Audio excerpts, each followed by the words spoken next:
No, hombre, nosotros la verdad que muy contentos. Esto en otro lado no lo podrías llevar y aquí pues estás tranquilo y se lleva muy bien.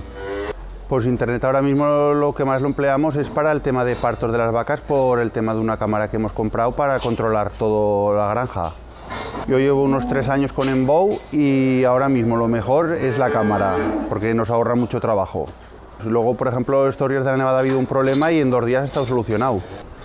Lo que pasa que somos, mira, gente que nos ha gustado mucho desde toda la vida y estás montado y vas siguiendo, pero es duro.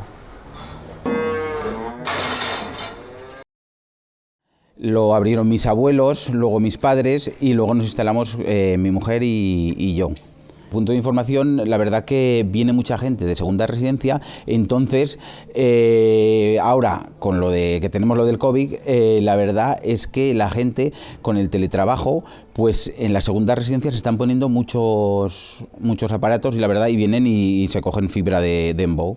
Yo les informo y les doy una dirección y esto y a la verdad que ellos van y enseguida llaman y vienen y se lo ponen. Campo es un pueblo que somos de turismo y la verdad que yo creo que al final se arreglará todo. A ver si nos ponen la vacuna a todos y salimos de esta.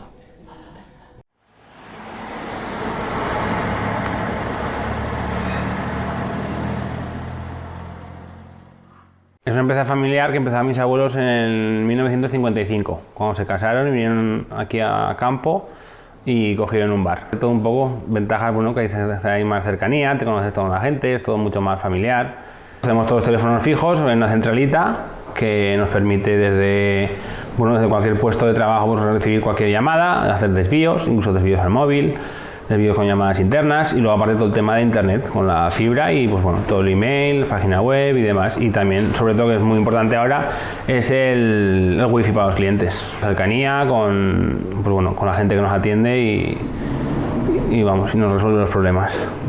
Esperemos que pase toda esta pandemia y todo vuelva a la normalidad para que podamos seguir creciendo y dar el servicio al pueblo y a toda la gente de su zona.